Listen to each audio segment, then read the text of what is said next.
Hello friends, welcome back again on my YouTube channel Fun with Maths.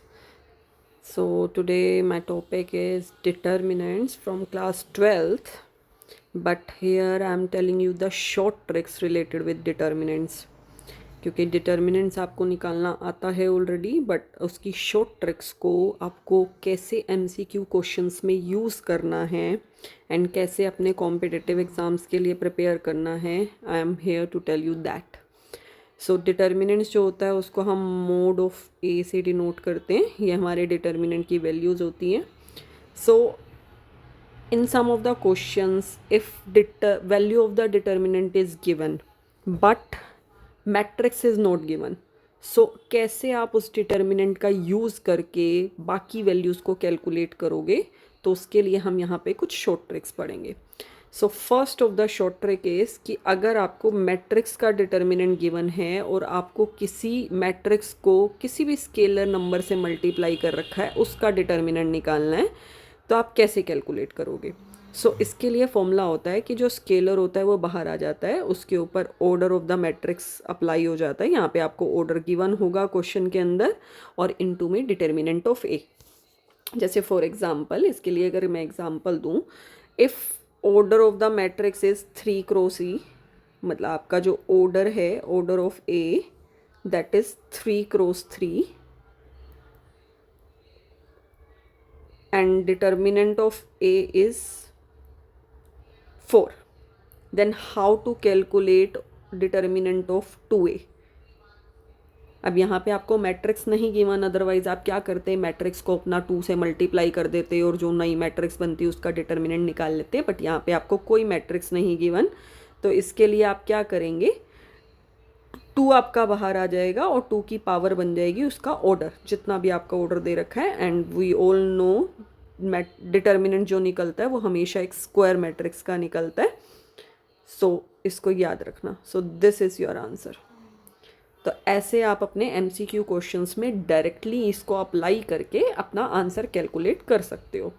Similarly the second property is, अगर आपको determinant of A given है but आपको determinant of adjoint A निकालना है, तो आप कैसे निकालेंगे. तो उसके लिए आप क्या करेंगे, डिटर्मिनेंट ऑफ ए की पावर n-1, जहाँ पे n is your order of the matrix.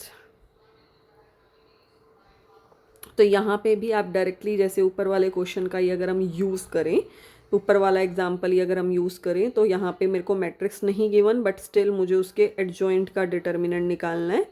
तो हम क्या करेंगे, मुझे डिटर्मिनेंट ऑफ ए गिवन है विच इज़ 4 और उसकी पावर बन जाएगी 3-1. 3 is your order of the matrix, तो ये आ जाएगा 4 का स्क्वायर, दैट मीन्स 16. ऐसे आप उसको कैलकुलेट कर सकते हो. सिमिलरली थर्ड वन में कि अगर डबल एडजॉइंट का डिटर्मिनेंट कैलकुलेट करना है, मतलब एडजॉइंट ऑफ एडजॉइंट ए ऐसे कैलकुलेट करना है. वैसे इतना लेंथी वो पूछेंगे नहीं, बट स्टिल आपको पता होना चाहिए कि अगर आपको डबल एडजॉइंट का डिटर्मिनेंट कैलकुलेट करना है तो उसके लिए आप क्या करेंगे, उसकी पावर का स्क्वायर कर देंगे. मतलब जहाँ पे आप सिर्फ n-1 लगा रहे थे, वहाँ पे n-1 का स्क्वायर आ जाएगा. तो सॉल्व आपका बिल्कुल सेम तरीके से होगा, बस यहाँ पे 4 बन जाएगा 2 की जगह, क्योंकि आप 2 का भी स्क्वायर करोगे. ठीक है. इसके बाद फोर्थ वन आता है. सिमिलरली जैसे हमने एडजॉइंट का किया, अगर आपको डिटर्मिनेंट निकालना है ए इनवर्स का, तो उसके लिए आप अपने डिटर्मिनेंट ऑफ ए का रेसिप्रोकल निकाल दोगे.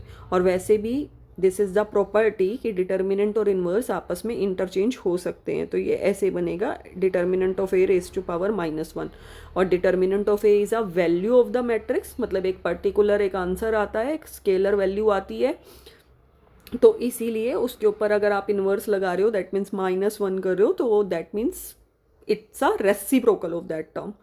तो यहाँ से अगर मुझे डिटर्मिनेंट ऑफ ए इनवर्स निकालना है और मैट्रिक्स का डिटर्मिनेंट मेरा 4 था, तो आंसर आएगा 1/4. These are some short tricks to find out the determinants अगर मुझे मैट्रिक्स ना गिवन हो तो. And this basically used for the MCQ questions. I hope you liked it and इनको याद रखना, बिकॉज ये आपके MCQ क्वेश्चंस में काफ़ी काम आएंगे, बोर्ड में भी एंड आगे कॉम्पिटिटिव एग्जाम्स में भी. I hope you liked it and stay connected with me for more short tricks related with matrix determinants. Thank you.